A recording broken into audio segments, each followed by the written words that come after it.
નમસ્કાર, આપ જોઈ રહ્યા છો નેશન પ્લસ ન્યૂઝ. હું છું આપની સાથે હેતલ ભગત.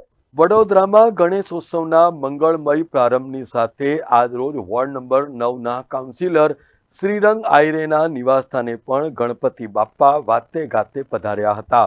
આજથી શરૂ થતા પવિત્ર ગણેશોત્સવમાં 4થી 14 સુધી એમ 10 દિવસ દરમિયાન ભગવાન ગજાનન શહેરીજનોને સુખ સમૃદ્ધિ અને ભાગ્ય અર્પે એવી મંગળ કામના સાથે વોર્ડ નંબર 9ના કાઉન્સિલર શ્રીરંગ આયરેના સુભાનપુરા સુરત સોસાયટી ખાતેના નિવાસસ્થાને ગણપતિ બાપ્પાની સ્થાપના કરવામાં આવી હતી.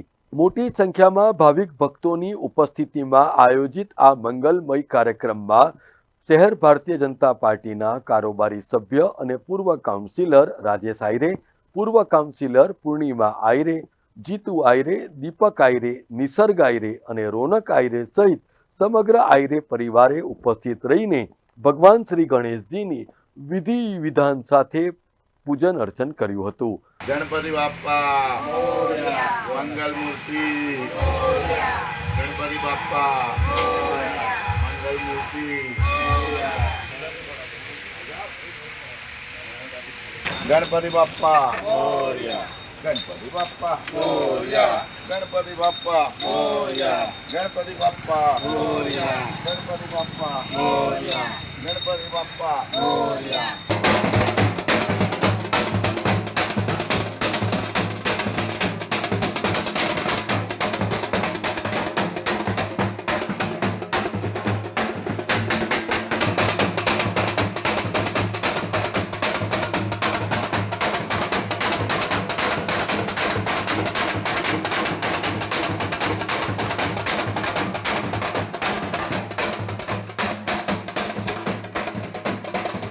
ગણપતિ બાપ્પા મોરયા, ગણપતિ બાપ્પા મોરયા, ગણપતિ બાપ્પા મોરયા, ગણપતિ બાપ્પા મોરયા, ગણપતિ બાપ્પા મોરયા, ગણપતિ બાપ્પા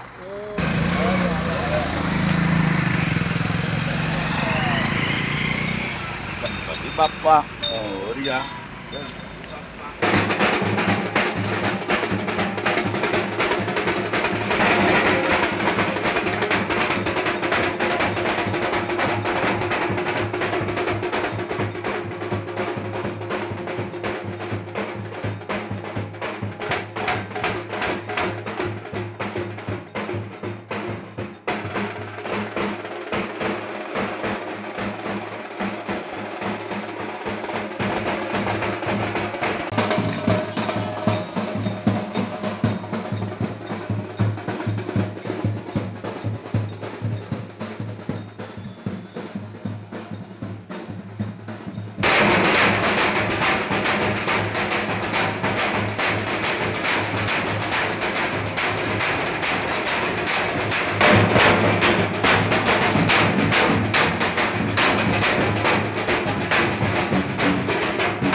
ગણપતિ બાપ્પા મોરિયા, મંગલ મૂર્તિ મોરિયા. સમગ્ર દેશભરની અંદર ત્યારે આજે ગણેશ ચતુર્થી ઉજવાતી હોય ત્યારે સમગ્ર દેશભરના સર્વે યુવાનોથી માંડીને સર્વને આજના દિવસે ખૂબ ખૂબ ગણેશ ચતુર્થીની શુભેચ્છા. લોકમાન્ય ટિળકની જે ભાવના સાથે કે સંગઠન સાથે, સમાજ સાથે અને પોતાના ફેમિલી સાથે ઘર હશે કે પછી તમે જુઓ કે યુવક મંડળ હશે, દરેક જગ્યાએ ગણપતિ બાપ્પા મોરિયા. ગણપતિ બાપ્પા એ વિઘ્નહર્તા દેવ છે. ગણપતિને બાપ્પાને આપણે પ્રાર્થના કરીએ કે દરેક લોકોની મનોકામના પૂર્ણ થાય, દરેક લોકોના વિઘ્ન દૂર થાય.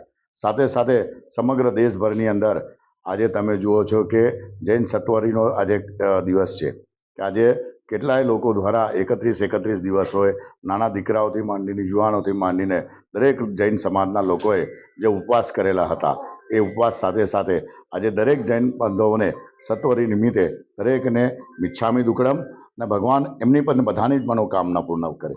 તો તેથી આજના દિવસે બેઉ છે, જૈન સત્વરી સમાજ સાથે સાથે હિન્દુ સનાતન ધર્મને સાથે સાથે સૌ લોકોને આજના દિવસે જય ગણેશ, સાથે સાથે મિચ્છામી દુક્કડમ, ગણપતિ બાપ્પા મોરિયા. આગામી 10 દિવસ દરમિયાન અત્યંત ધાર્મિક વાતાવરણમાં ભગવાન શ્રીજીની પૂજન અર્ચન કરવામાં આવશે. ત્યારે આજના દિવસે ભગવાન શ્રીજીની આરતી સમયે પણ મોટી સંખ્યામાં ભાવિક ભક્તો જોડાયા હતા. હિન્દુ સનાતન ધર્મના આરાધ્ય દેવ એટલે કે ગણપતિ બાપ્પાનો જ્યારે ગણેશ ચતુર્થીનો પર્વ છે, વડોદરાના તમામ નગરજનોને આજના દિવસે ખૂબ ખૂબ શુભેચ્છા પાઠવું છું. બાપ્પા દરેકના ઘરની અંદર રિદ્ધિ સિદ્ધિની સાથે સમૃદ્ધિ ભગવાન અર્પણ કરે. તે જ સાથે આજના દિવસે જે લોકોના ઘરની અંદર બાપ્પા વિરાજમાન છે, જે મંડળોની અંદર, સોસાયટીઓની અંદર બાપ્પા વિરાજમાન છે, એ તમામ પર બાપ્પાની આશીર્વાદ બાપ્પાના રહે. તે જ સાથે આજના દિવસે ગણેશ ચતુર્થી નિમિત્તે વડોદરાના તમામ નગરજનોને ફરીથી એક વખત ખૂબ ખૂબ શુભેચ્છા પાઠવું છું. જય Ganesh. Bureau report, Nation Plus News, Vadodara. સમાચારોનો સતત અપડેટ મેળવવા માટે અમારી નેશન પ્લસ ન્યૂઝની યુટ્યુબ ચેનલને સબસ્ક્રાઇબ કરો, બેલ આઇકન દબાવો અને જોડાયેલા રહો ફેસબુક, ઇન્સ્ટાગ્રામ અને ટ્વિટર પર.